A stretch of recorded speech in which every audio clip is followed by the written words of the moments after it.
Impressed with the infrastructure, impressed with the airport, impressed with the people. Quite simply, very nice people. Certainly there's no reason to feel unsafe, in my opinion. Not that I was coming here worried about that, but having experienced it, it's a feeling of safety. I'm impressed with the hope that I have met the young people. Yeah, I was pleasantly surprised. I actually was expecting that there would be a little bit less use of Bitcoin because these things sometimes tend to get overhyped. And so I was kind of like trying to temper my own expectations towards, okay, it's probably not going to be as well adopted. I also haven't used dollars once while in El Zonte. I've paid everything I had to pay with Bitcoin, even the little small tiny little things like a bottle of water next to the road or whatever. Yeah, it's pretty awesome. It's inspiring. I think hope is something that's very valuable. I was actually afraid of coming, because I wasn't sure if I would want to leave after I got here, right? And yeah, I actually am experiencing that right now. The only thing making me leave are obligations. Otherwise, I'd be staying here.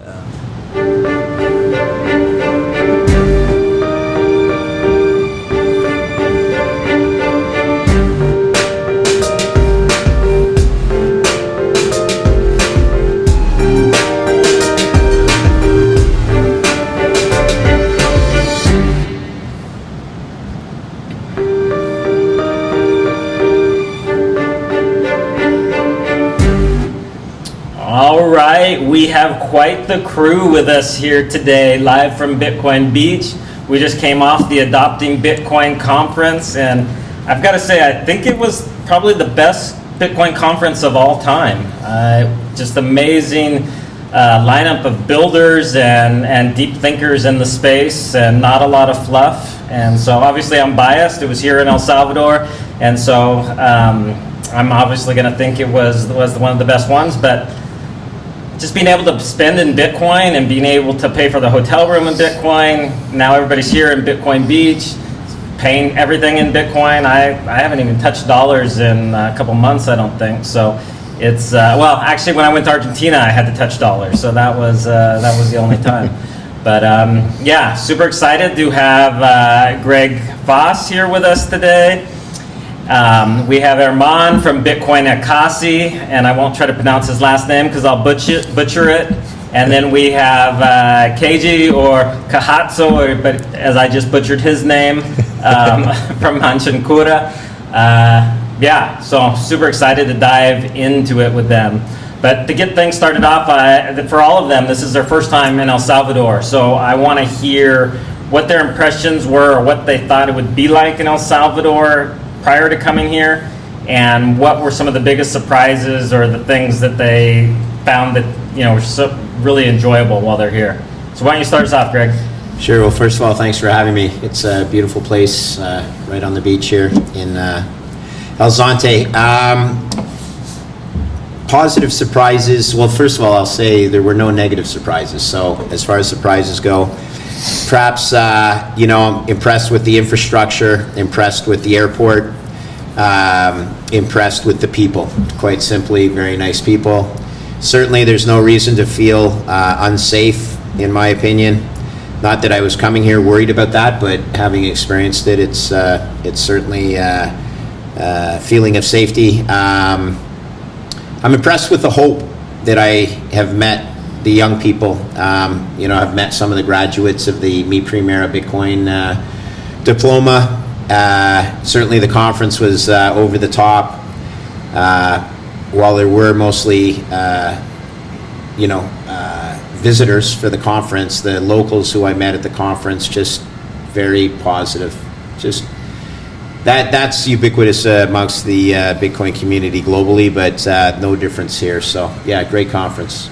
It seemed like, a lot of conferences you go to and there's, a lot of more the Bitcoin entertainers that are the ones speaking. Yeah.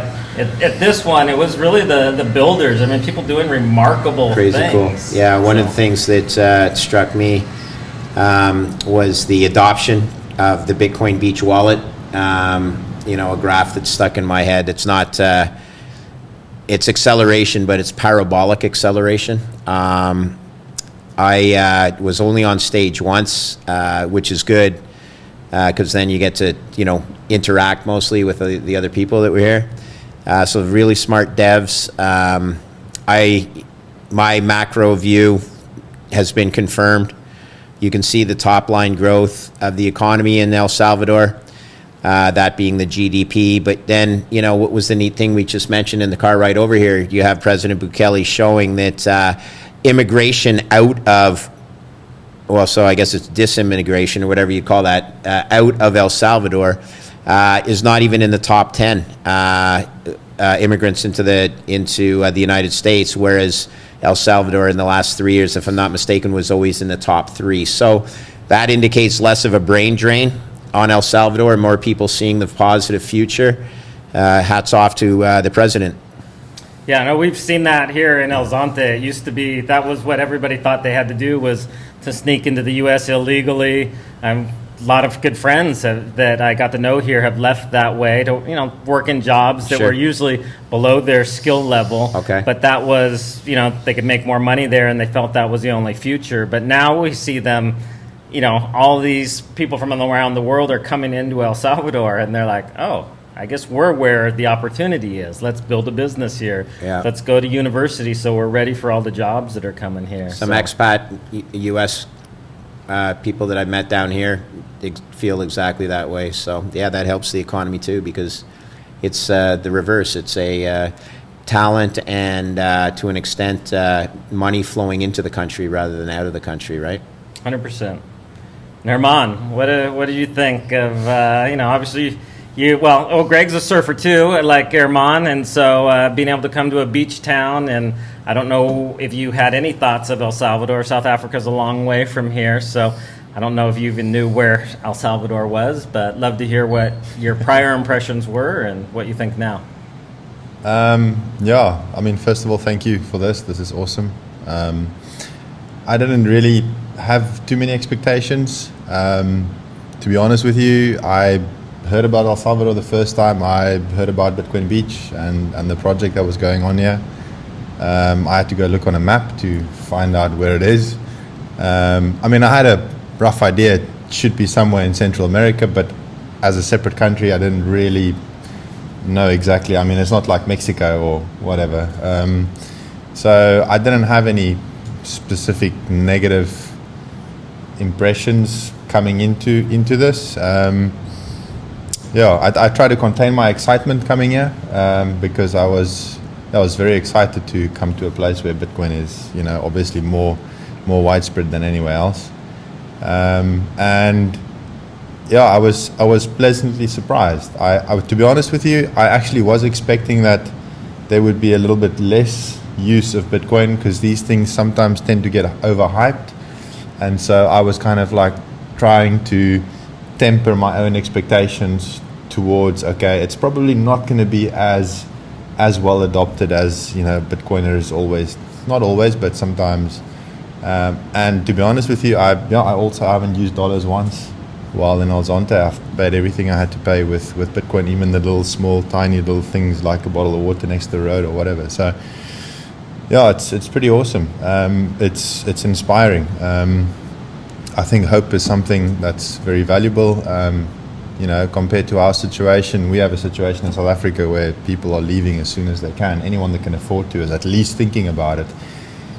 So, to see this happening in reverse in a country that really needs it, it's incredible to see that it's possible. Tell us a little bit about the project you have in South Africa. We're gonna do a separate podcast later. We'll get more in the details, but just so people have a frame of reference of why you were coming here and why you were so interested in what was happening here. Well, the project tries to emulate what happened in Bitcoin Beach in El Zonte. We have a pre-existing non-profit organization, and I've been running that for the last decade or so. And to be honest with you, I was losing a bit of motivation to keep the effort going. It sometimes feel like you put so much in and the return seemed less than a drop in the bucket. It didn't feel like I was really changing lives. I was trying to work with people, or I was working with people in very, very poor communities, living in horrible circumstances, and it's difficult to feel like it's worth the while after 10 years and not really seeing much change happen. I was ready to give up. But when I saw the effect that the introduction of Bitcoin had on a community like El Zonte, I thought, well, that's something that's worth trying. I'd been in Bitcoin for a while, but I never quite put the two together. I've been using Bitcoin for a long time, and been running this non-profit for a long time, but I never put the two together and thought, well, okay, that's something I could do, until I heard about Bitcoin Beach, and I thought, well, I can affect way more lives by introducing Bitcoin into the community. So that's what we're trying to do. We're trying to build a circular economy on a very small scale in a township in South Africa. It's a typical South African township. It's poverty is incredible. It's horrible circumstances that people live in, and unemployment is sky high. Crime, drugs, gangs, whatever. It's been an interesting journey the last year and a half that we've been doing this. So I'm pretty positive about the future, having seen the response from the Bitcoin community. Yeah, I think that's why I was so excited about your guys' project, with so many similarities. You guys do stuff with surf, dealing with a lot of the same, gang and violence issues. And for me, it was thrilling for you to be able to come not just here, but also to Argentina with us, and to be able to meet the folks down there, and to unveil the Bitcoinetta South Africa edition, the Land Cruiser that we decked out in Bitcoin regala.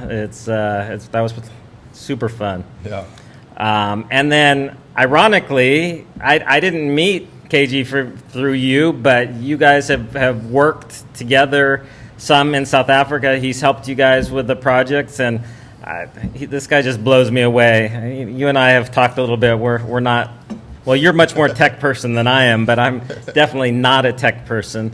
But this guy is like the rocket scientist over there, and so when he tells me what they have going on there, I sometimes just nod like I understand, but most of it goes right over my head. I do understand the importance of being able to send Bitcoin without internet and without a smartphone, because a lot of the people we work with in our project don't have access to those things, or maybe there's only one in the community, and so being able to use dumb phones to send lightning payments back and forth, it seems amazing. So tell us a little bit about yourself, KG, and including how you actually pronounce your name, since I keep butchering it.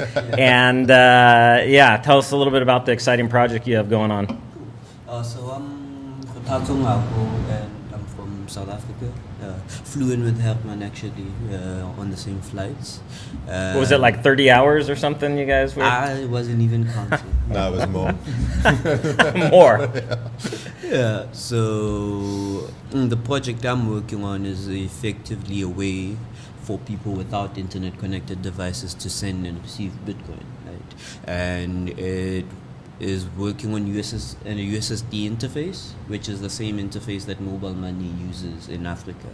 And so a lot of people who have used mobile money know how to use Machankura, because it's... And tell the audience what Machankura means. Yes. So Machankura is actually a slang term in South Africa for money, So the other thing we have, like explaining Bitcoin and all of that, is kind of hard, since there's a lot of scammers on the continent and in the country specifically. I don't know why scammers really love South Africa, or South Africans actually love scammers, one of the two.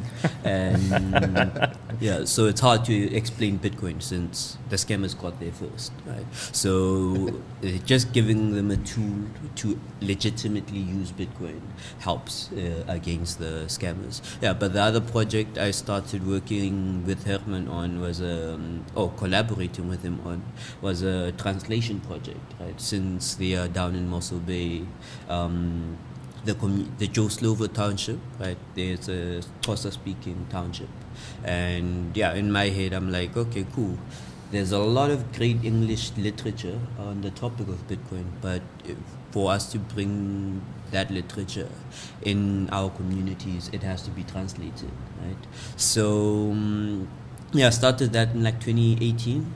2019, I kind of formalized it into a non-profit, and when El Salvador made Bitcoin legal tender, there was this huge push to translate Bitcoin content into Spanish.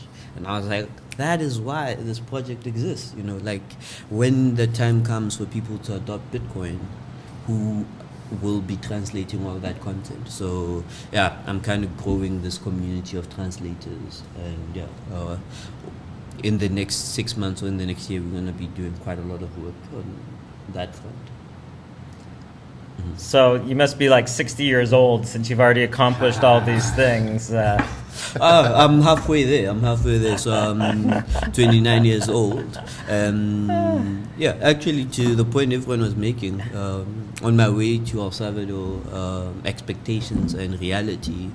My expectation was that I was actually afraid of coming, because I wasn't sure if I would want to leave after I got here, right? And yeah, I actually am experiencing that right now. The only thing making me leave are obligations. Otherwise, I'd be staying here. And yeah, the reality is that the Bitcoiners that are around here are very generous people, right? I haven't had to pay for a meal ever since I got here. So even now I was with Greg and another gang of Bitcoiners who invited me for lunch.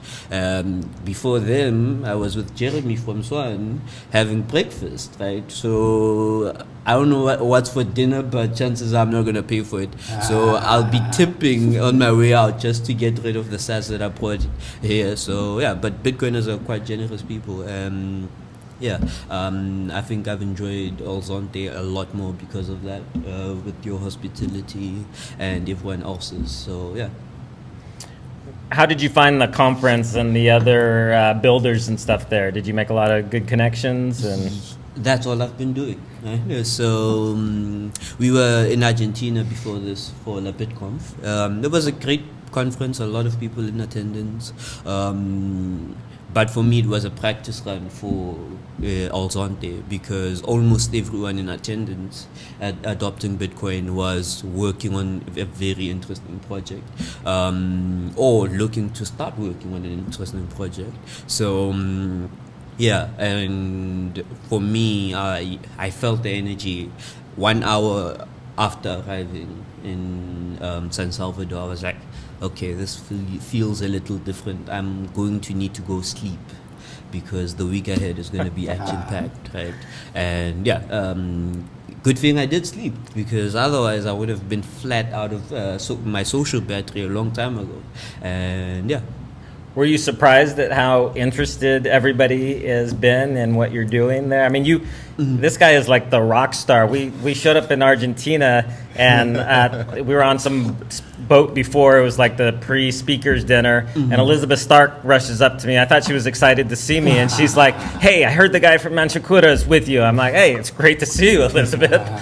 Yes, he's over there. You don't have to say your obligatory highs to me. Go ahead, go. Yeah. So and there was a ton of different people that were like, "Hey, we need to talk to this guy." So, did you realize there was that much excitement about what you're doing? Well, some of them I had already started the conversation because of Twitter.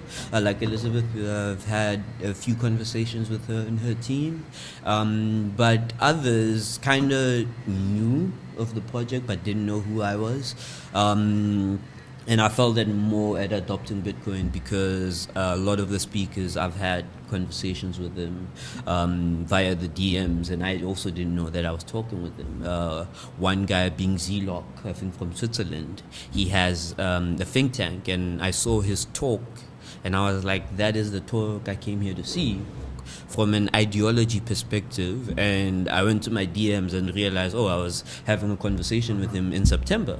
So got to have a chat with him and his wife, I think 2 nights ago or 2 days ago. Great person. Boomy as well from Get Albi, same thing. Had DMs with him from August, and then got to actually sit down and have a conversation with him. So yeah. Yeah, I know, Greg, you have been somebody that kind of can suss out early opportunities. I know you did that with Ibex here in El Salvador and the young team that they had behind that. And tell us a little bit about how that journey's been with IBEX and maybe any advice you have for KG here as he's starting to raise funds and raise rounds and has all these investors inundating him. You know, what advice would you have for him? Well, so I had the pleasure of sitting down with KG this afternoon. Brilliant young man. So my experience with IBEX was quite simple. Let me be clear. I know what I know and I know what I don't know. And I do not know coding. I used to when I was in my younger years, but having been twice KG's age, literally 59 versus 29, the world has changed a lot from that perspective. And what I bring to the table, I like to say, is 35 years of mistakes, okay? And I try and avoid making the same mistake over and over again. So the first thing I look for in an investment, and I don't do that professionally. I've made about 5 small individual investments, but I've decided to do it going forward through a limited partner agreement, whether it's with Kgothatso or some other seed capital or venture capital firm. But that aside, what I like is the people. You know, you invest in people. There's plenty of ideas that go astray because they have bad people. Good idea, bad people. The IBEX team struck me as being a group of really good people. When I met them 2 years ago in Bitcoin Miami 2021, they had this idea, and it was, and I'm going to butcher the name, but it was based around the Bitcoin lake Atatian, I think they call it, or Atitlan, based on the Bitcoin beach idea. And I was on stage, and I actually I think it was Jeff Booth and Preston Pish and Mark Yusko and I were on stage, and I was seriously the rookie on the block. But I did have a chance to call out these guys that I was there. I remember that. Yeah, I specifically remember it. And then 4 hours later on the same stage, Jack Mahler's on boards the country of El Salvador. And I'm like, hey, fellas, I don't know my geography that well either, but I think El Salvador is sort of close to Guatemala. I would, focus my efforts, in El Salvador. Certainly they did. But here's the extent of my due diligence, and don't take this as investing advice. I asked Jose so I committed to saying I'd love to participate in your round, but I'm not going to be the lead investor. You need to find a lead investor, etc. I like your valuation, but let's just assume that will be set by more important investors than me. But I do like the team. Okay, I like the young kids. I like your enthusiasm. But basically, the extent of my due diligence. Mike, was this. I go to Jose, I go, how many really good Lightning programmers are there in the world? And he goes, 100. And I'm thinking in my head, 100. Then he goes, no. And I'm thinking, yeah, clearly 100's way too low. He goes, there's only 70. So obviously it went in the other direction. And then I said, 70. And how many do you have? He goes, we have 6. And I think they're the best. And I'm like, okay, I can get 10% of the market here with an investment. I think I'm in, and they didn't use me as any sort of influential investor, but I hope I gave them a little bit of confidence that they could go out and attract other money, and they did. The lead investor, Elise Colleen from Stillmark, very impressive lady, that proud that she was the lead investor on the project or on the fundraise. The point is, I committed to a certain amount of money, and they didn't even need that much at the end of the day. And, I was happy that they didn't, because what you really want is to get a good investor base that can lead you through the fundraising. They can give you good, and this I'm saying this to KG as well. It's as important to attract the right type of partners in the fundraise as it is to get the amount of capital you're looking for. So, in KG's case, I'm no expert here, but I think he covers a lot of the bases. My experience is I'm not smart enough to tell you if a company is worth 5 million or 20 million at the outset, but what I do know is very few companies are worth 200 million at the outset. And there's a lot of kids out there that think, especially in a bull market, that thought their companies were worth that much just because, And this is what I didn't see with IBEX. It was a rational valuation. It was, honest people. So all I would say to this group of beautiful group of Lightning programmers and everything is stay humble. Understand that you guys would probably be wise to think that you would rather be a smaller owner of something very valuable than a large owner of something that's worth very little, right? Yeah. You always want to understand that a win-win-win outcome is far better than some sort of confrontational outcome where it's, zero sum. 1 + 1 can equal 3, but you have to be very, you have to be giving. You have to understand the value someone else brings to the table. And by the way, you're still young. There's a lot that you don't know. There's still a lot I don't know, and I'm twice your age. So try and understand that, to win this battle, we're going to have to have allies on many different fronts, and that's all I would say is it starts with the quality of the individual, but that quality also, very seldom is greed a favorable component of that character makeup. I'm not saying don't be a shark, but I am saying don't be, overly greedy or overly. 1 + 1 can equal 3. That's just the best way to think about it. No, that's great advice, and I think you had a good read on the IBEX team. They actually came, excuse me, they actually came to El Salvador before the law here. They were one of the first companies to come in. They had heard about what was going on, right? And they traveled down, and I spent the day with them. And then when the law was passed, they came in here full bore. They actually approached me and asked if I would want to, invest and be part of it. And I thought it was a great investment, but I was already having so many people, say that, mostly local news, that I was somehow using this to benefit myself and making money off of it. Typical, right? So I said, you know what, I want to remain neutral in this and focus on the project rather than them saying, that I'm benefiting because I have some company here. Like I had this great scheme to bring a whole country onto Bitcoin. Like I could even dream I could achieve that, but that I was doing that to bring the value of some real estate or a company up. It was ludicrous, but yeah, I remember thinking at that time they're definitely going to be something. And man, at the conference, just being able to use their system to pay for the hotel room and to have the Crown Plaza, some of the bigger businesses like that have been, especially the hotels, have been the last to come on. But their process works so smoothly. Faster than credit cards. Obviously, lower fees, no chargebacks. I think you're going to have executives from that hotel telling, the corporate management and for international of, hey, we need to bring this across the board. And that's true. And so they are exporting it to Miami right now, right? So onboarding the city of Miami. Sorry to interrupt, but love to tell this story. I'm a partner. So I'm a Canadian, my hometown, Montreal, although I now live in Toronto, outside of Toronto. I'm a partner in 8 Irish pubs in Montreal. It's a business that I've been involved in for 25 years. First thing to say is the pub business sounds sexy, but it's really not that great a business, okay? And for every dollar that we sell, and we're good, for every dollar that we sell, we only make 14 cents of what's called EBITDA, or pre-tax cash flow. So 14 cents on the dollar is our profit margin. If someone takes out a credit card to pay, our profitability goes from 14 cents down to 11.5 cents, right? Because we have to pay the merchant fee, 2.5% merchant fee. Now, there's two things. Firstly, we are going to implement IBEX in Canada. We hope to be a pilot project for IBEX in Canada at our pubs, and they're being very helpful doing that. But the second thing is, and this blew me away, I learned from Jose that merchant fees on credit cards in El Salvador are 6 to 8%. Yeah. So imagine that you're a good restaurant or bar in El Salvador and you're still doing 14% EBITDA margins, and someone pays with a credit card, your profitability has just been cut in half. If that's not an incentive to implement different payment rails, I'm not sure what is.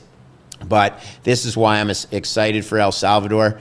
All Central American countries, or lesser developed countries, where I'm sure that the rent seekers, the Visas and MasterCards of the world can get away with charging 6 to 8% merchant fees, right? So the time has come. You can only look at I mentioned this earlier, the top line of El Salvador grew 10%. Why is that? Well, a lot of it's tourism, but some of it has to be the reduction in rent-seeking intermediaries that now get satisfied with the different payment rails, right? So hard to not see that as a credit guy. I try and simplify things. You look at the top line. I don't need to see every single merchant accepting Bitcoin at the bottom to know that this has been a success already, right? That will come over time. That adoption is coming over time. Let it materialize. I said on stage, when they started to when credit cards came to be a thing, not every single merchant in the world flipped the switch and accepted a credit card right out of the chute. No, for the credit card companies, if they could go from 0 to 20% in a year, they would be thrilled. Oh my God, that would be amazing. So when they talk about El Salvador failing because they've only have 20% of companies in 1 year, horrible FUD. It's like you've got to be kidding me. Do you not live in the real world? It's so funny. I actually also am in the food and beverage business in California, so I know what it's like to be working on those low profit margins. And to have such a big chunk taken by the credit cards. I think last year when I was reconciling everything, I think we paid $45,000 in credit card fees. Nice. And it was not like, nice, but if I could just switch this all over to Bitcoin. And not just that, then you have the chargebacks, you have to wait to get paid, and they're a pain in the butt to deal with. So when I watch these merchants taking lightning payments here and just see how seamless it is, it just seems like a no-brainer. It's one of those things you look 5-6 years down the road, I would be very scared if I was Visa or MasterCard in this I would agree environment. With that. One final thing to mention, and you might appreciate this, don't forget when you tip a waiter or waitress, you typically tip on the entire bill, and if someone pays with a credit card, you're actually paying part of the tip with your own merchant fee, okay? And, I said to my partners, do you think we'd ever get away with clawing back some of the merchant fees that were used for tips? And my partner said, well, only if we want to lose our entire wait staff, you know what I mean? So these things you don't realize, some of the hidden expenses in the fee being, 20% tip that goes to the waiter. Well, they get it, but we're paying 2.5% of that 20%, right? Yeah. In theory, we could be clawing back 0.5% of tips, and try that and lose your whole wait staff. So let's not overthink things, right? This is all part of the fiat system. Sorry to dominate the conversation, but to me, it's just so clear. There's certain things in life where you see a trade or an investment, and investing isn't only being long something; it's the ability to be short something as well that's overvalued or their time has passed. I'm not saying credit cards are out of business, but their model is going to get a lot more competitive. Some of them will integrate Bitcoin, others will refuse payment rails, and those that refuse will probably go the way of Blockbuster. No, I 100% agree, and I'm excited about that. I think it's. I mean, we're already seeing it's creative destruction. Yeah. That's what keeps capitalism working, right? Creative destruction. Definitely. So I had not realized that you were a surfer prior. I'm not a surfer. You guys saw me get washed up on the rocks. Hey, okay? you made it out there. I didn't even make it out this week. In my younger years, I grew up surfing, but my kids surf. I was hoping that I have 2 boys, both of them surf. One of them's playing a professional hockey right now, so he's not able to come down here. But my other boy was going to come down. He ended up getting having other plans, but now I've sent him pictures. He's like, "Oh my God, why didn't I come?" So I think we need to do a surf trip to go visit Hermann in South Africa. Are you familiar at all with what they're doing there at Bitcoin Ekasi? Have you heard much about it? May I say that I'm not? I apologize, but what I will say is my neighbor in Canada is a South African guy that's telling me I have to go to South Africa all the time. And his good friend, Morne van Veck, okay, that sounds like a good South African name, right? Morne says it's a beautiful country. Now, here's the problem. Both of them are expat South Africans that have come to Canada. When you lose brain power like that, that's not a good thing. You want to reverse that brain drain. That's why El Salvador has some good stuff happening. And why South Africa may be on the other side of the coin. You can reverse brain drain by having smart policies, having a president that sees the future.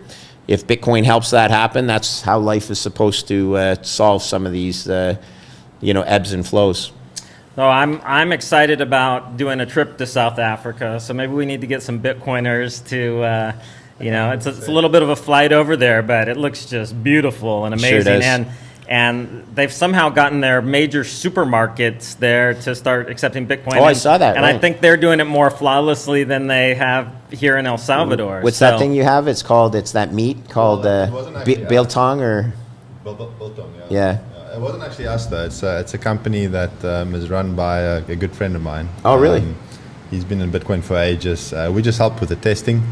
It was good for their PR to see young kids doing it. Because, I mean, if an 8-year-old child can figure it out, then it can't be that complicated. But yeah, they rolled it out to, I think, 39 stores, all over Lightning. So yeah, there's a major supermarket in the country accepting Lightning payments. The Bitcoin is not actually going to the supermarket, it's being converted to fiat, but from the consumer side, it's a Lightning payment from any wallet you decide to use. Beautiful. You could probably even use the Bitcoin Beach wallet. 100%. Yeah. Well, I think it's so great too, because you were saying a lot of the local stores that you guys work with that are accepting Bitcoin, they actually buy their supplies from that supermarket chain. So now they have this circular economy that's really going. Your kids are spending there, they're turning around, spending it at the supermarket. Now we just need to get the supermarket to start paying their employees in Bitcoin and kind of complete the circle there. One of the criticisms people had against that rollout was that but the supermarket isn't actually taking Bitcoin because it's being converted to fiat. But if you look at it from that perspective, it's one more step that Bitcoin is able to travel. So whereas before, if the coaches that we were paying in Bitcoin, they could shop at the shops we have on board in the township, but there's limited stuff available there. It's like these little grocery stores run out of shipping containers, and that's where we're trying to build a circular economy. But there are some things they can't buy there, shaving cream or whatever. And if they had to go to one of these big supermarkets, they had to cash out. They had to convert to fiat to do that. Now they don't have to do that. The supermarket's not yet taking Bitcoin, but the coaches don't have to cash out in order to go to one of these supermarkets. And one little step at a time, In the beginning, we were using Bitrefill, and that's also more or less the same thing, It's one little step at a time, and I think you're not going to do this whole thing in one step. You're going to take one step, another step, another step, until eventually you close the circle. Bitrefill has been a huge asset for us here in El Salvador also. I mean, it just makes it so handy. Not only can they actually use their Bitcoin, but it adds the convenience. They used to have to get on the bus to go somewhere to buy phone credit or pay their bill. Now they can do it while sitting on their couch, which is, I don't think you can under or overestimate what an impact that makes on people, especially people who don't have their own cars. So these are people that would have to depend on public transport and spend hours of their day to go do this, now can do the same thing on their phone using the best money in the world. And so we're very thankful to Bitrefill and that kind of niche that they've stepped in to play. And I'm super excited to hear what Machankura is doing with being able to do that over SMS. So tell us a little bit about what you see as far as how people are using Bitcoin over dumb phones. And would you call them dumb phones? I don't know how else to refer to them, but dumb phones, old phones. Most people understand dumb phones. Feature phones is a more technical term. But a lot of the people just use it for airtime, phone credits, because also outside of South Africa, there's really not that much stuff you can do with Bitrefill yet. Hopefully over time, we start to see more and more options, because in South Africa, you can buy phone credits, restaurant vouchers, grocery vouchers, fuel vouchers, almost live on Bitcoin, and hopefully some point pay your rent using Bitcoin. And most people do phone credits, right?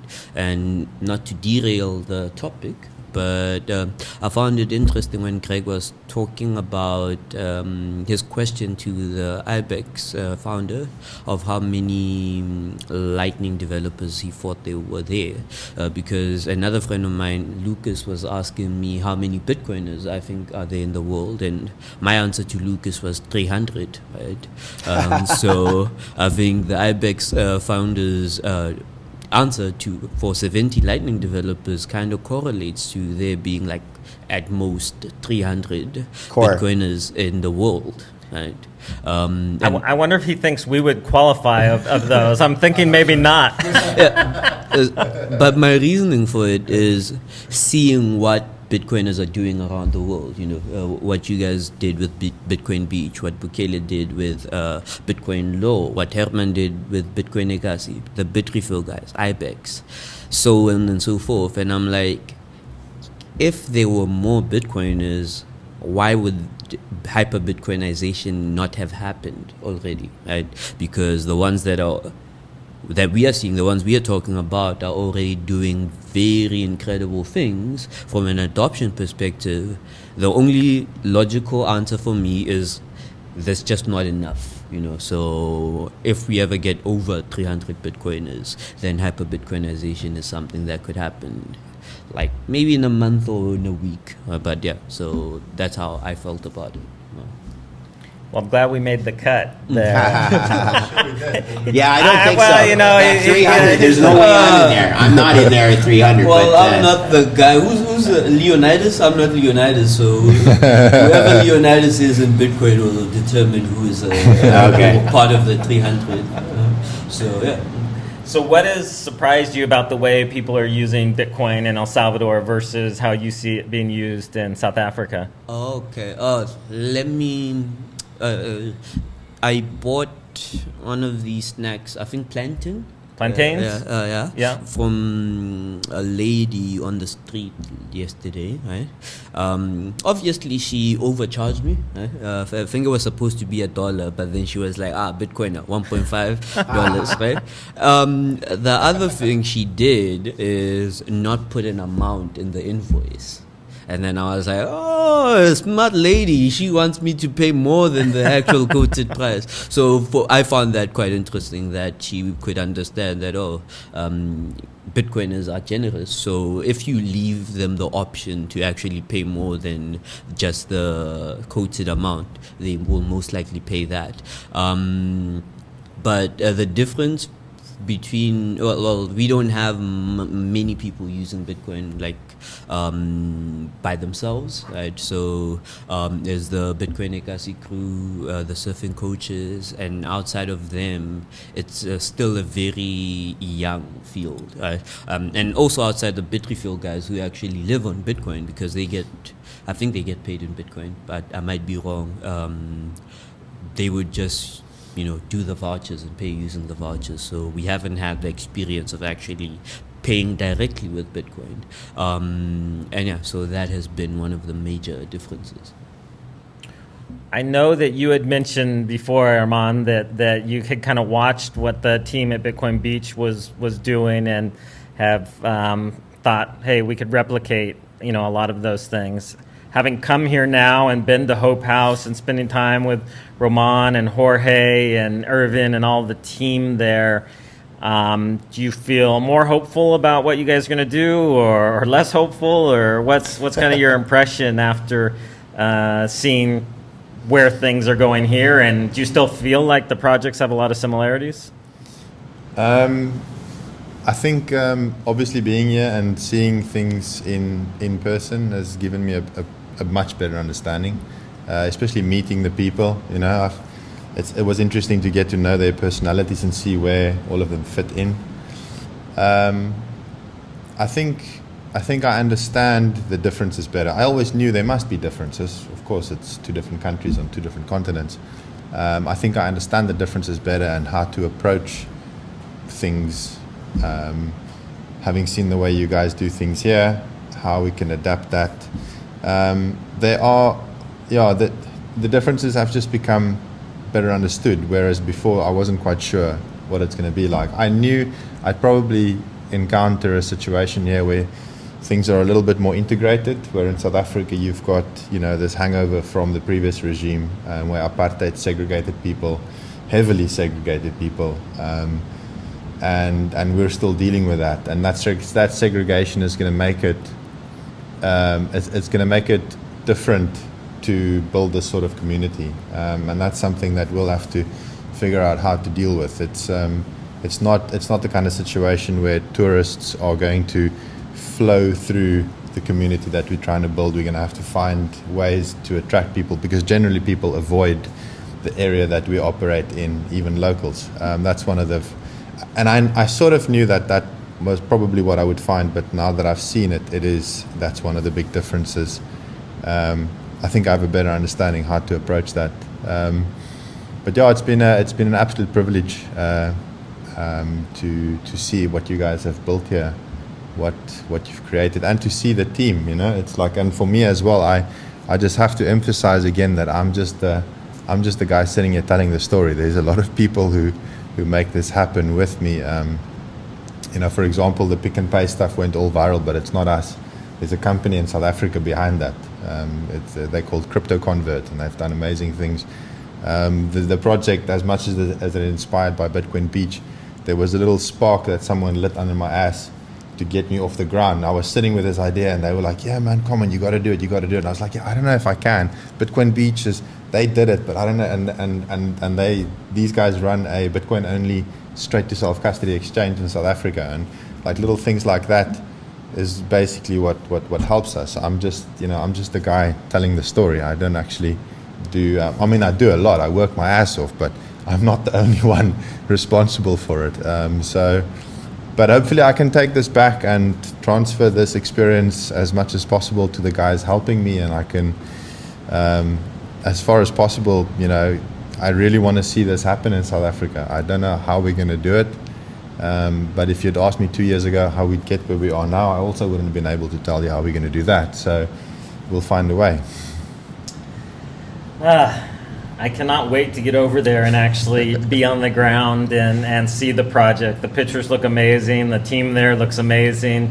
I think, I'm sure you've learned by watching how things happen here, that the team is the one that does all the work. That when I tell people that they do all the work, I'm not just being humble. That's the reality. Like, they are the ones that are driving. So hopefully when you go back, you'll lean more on the team there, because I think that's so important that it comes like from within the community. And sometimes there's so much underutilized talent. I mean, I've been so amazing to watch somebody like Roman just grow into this amazing personality. I'm like, Roman, you guys don't need me to come to those things. You guys are much better at all these things than I am. So leave the old man at home. So yeah, I think it's fun to see these young people kind of rising up and making a difference. I know this is an exciting week here, and you guys want to get back out there with everybody. So we'll try to wrap up here, but I want you to end with just giving a little snippet of why people should come to the Adopting Bitcoin conference next year. What was the best thing about it that you thought, or something that was very different from other Bitcoin conferences if you've gone to other conferences before? So Greg, why don't you start us off? The kids, so meeting a class of the graduates from the Bitcoin education, Mi Primera Bitcoin.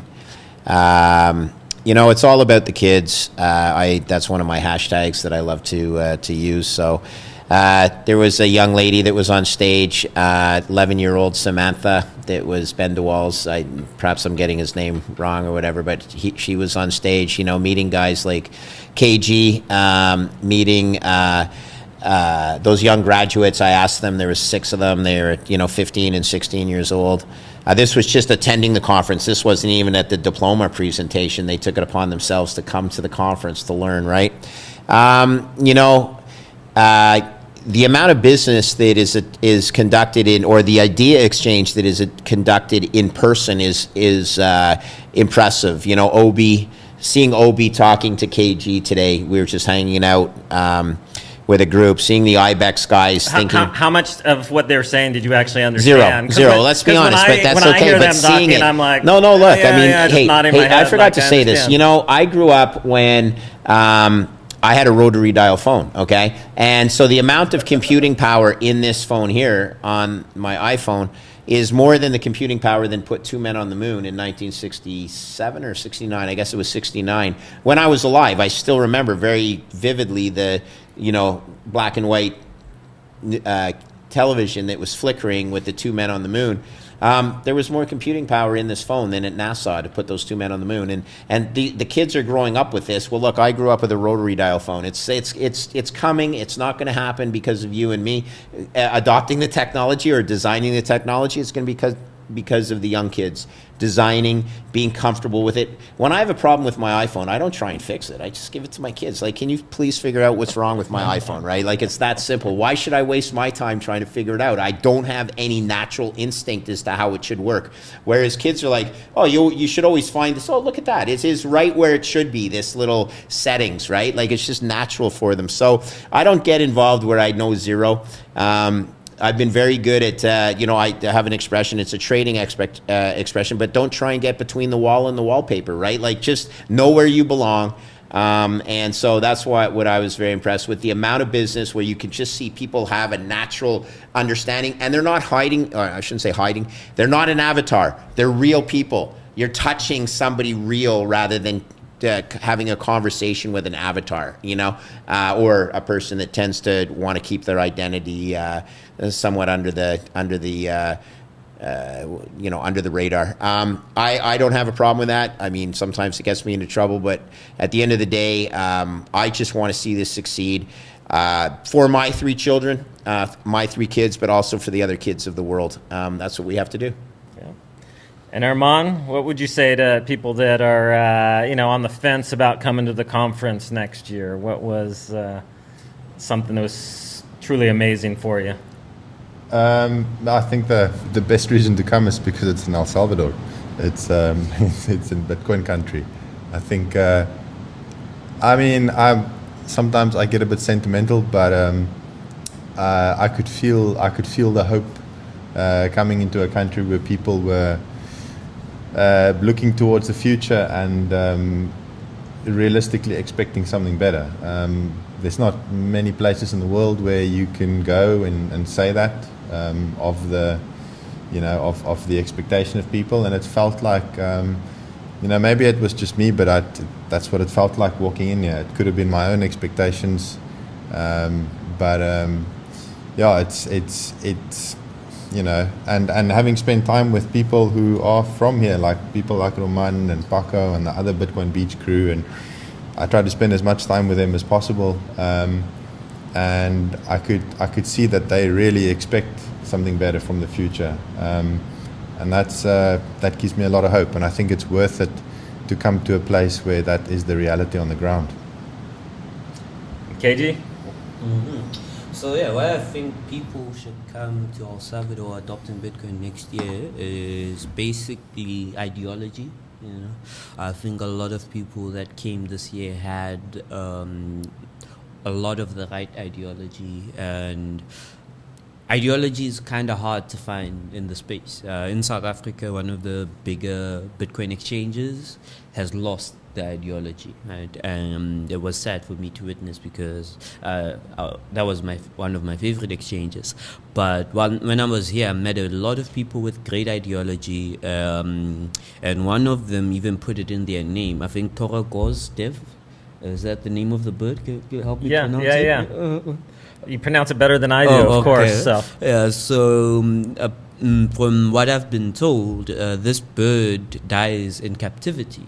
Right? So it's a bird that wants to be free. And for me, using that name for your project, it really says a lot. Because I think that's the type of ideology that would take us quite far. So having a conversation with people who run these organizations and what they want to see in the future is quite refreshing, right? As you know, freedom is what we're striving for, and economic freedom is what we're striving for. And the world is currently positioned in a way that not everyone is going to have economic freedom. So Bitcoin is one of the tools we could use to strive for economic freedom. And if people are building with that ideology of freedom, and this might sound dark, freedom or death, but that is what I believe I took away from that name, right, and from that project. So adopting Bitcoin 2023, I hope to get more and more of such ideologies. Yeah, no, I think you summed it up very well. Mm-hmm. There's just something different about the conference. It doesn't have all the fluff. It has the real meat in there, and you feel like people feel like they're part of something. They're building something. They are excited about the future. I want to just leave you guys the chance to tell people where people can find you, if it's on Twitter or website, or Greg, where's the best place for people to follow you? I've sort of developed a following on Twitter, which blows my daughter away, and I'm proud of it. Can be found at Foss, Greg Foss, so Foss, Greg, Foss. And one of the things I want to be to shout out, I'm involved in an education platform called LookingGlassEducation.com. It's free education for the world. It's been translated into 14 different languages, including we helped with the Mi Primera Bitcoin. This is just education to teach some of the kids and even adults what they don't learn in traditional school, because most people don't understand how the fiat system and the fiat Ponzi works. It's a little scary when you understand, you peel a layer of the onion and understand the reality of the financial system. So I'm involved in that platform, proud to be involved in that platform. Also, one thing that we announced in LA and Swan Bitcoin was a initiative to start a Bitcoin Opportunities Fund. So I'm partnering with Larry Lepard, James Lavish, Mark Moss, David Foley, who is Larry Lepard's partner. There's myself and Swan Bitcoin for some bigger institutional investors to take advantage of some of the distress we're seeing in the markets right now, including Bitcoin mining opportunities. I joke, but I'm very serious about this, as well as potentially being able to buy the debt of El Salvador, because I see, and I've spent my life in credit markets, I see opportunity to the upside in the price of El Salvador debt. Opportunities present themselves in various different ways, and the ability to be long and short various investment opportunities, I think, it's a very timely project. So happy to be part of this. Just want to shout out the young kids that I meet. This gives me strength, meeting the kids that are going to change the world going forward. Thanks again for having me. Awesome. Well, I'm going to pull you back in here Okay. one-on-one so we can dive more into the bond offerings and those things. Because I definitely want to get your perspective. Hermann, where can people follow and see the exciting things you guys are doing? Twitter, it's a good place. The handle is @Bitcoin Ekasi. There's also a website, bitcoinekasi.com. We try and post quite often on Twitter, little videos. Some of the videos have proven to be quite popular. We try to show people what's happening as realistically as possible. So yeah, that's it. And I think one of the best ways you can use your Bitcoin is to send it to Bitcoin Ekasi to help fund the initiatives that they're doing there. You guys have a ability for people to give to you, right? Yeah, we take donations in Bitcoin. The organization has always been a donation-based NPO. It's been more than 10 years. We're simply taking donations in Bitcoin now, and it's far more efficient. The donations come directly to us. There's no middleman like PayPal that takes a 5% cut on every single donation. And it's even possible, because of Lightning and Bitcoin, it's even possible to send donations straight to coaches and kids, which has never been possible before. It was completely unrealistic to open 25 bank accounts.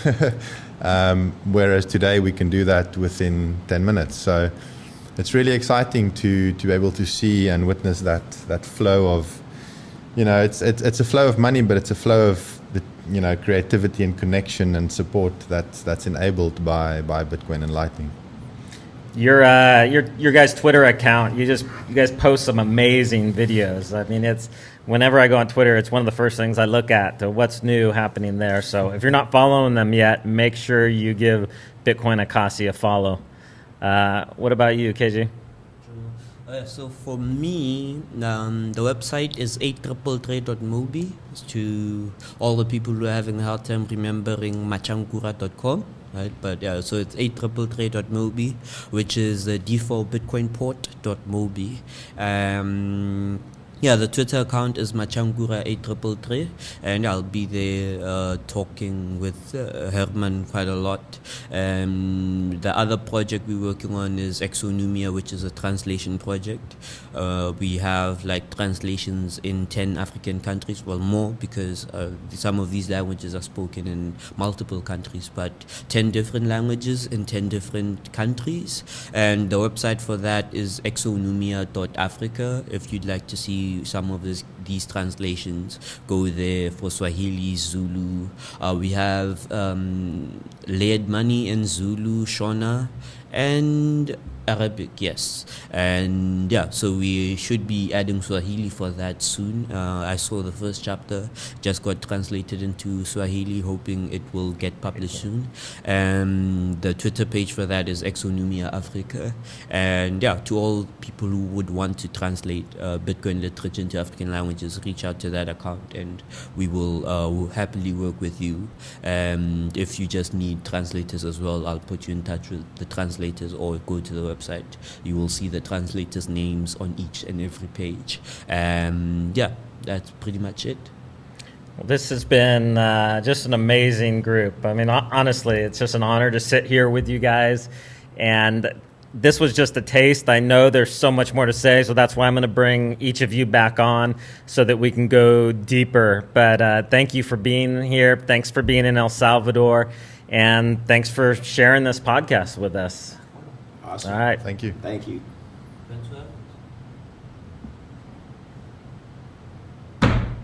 Awesome.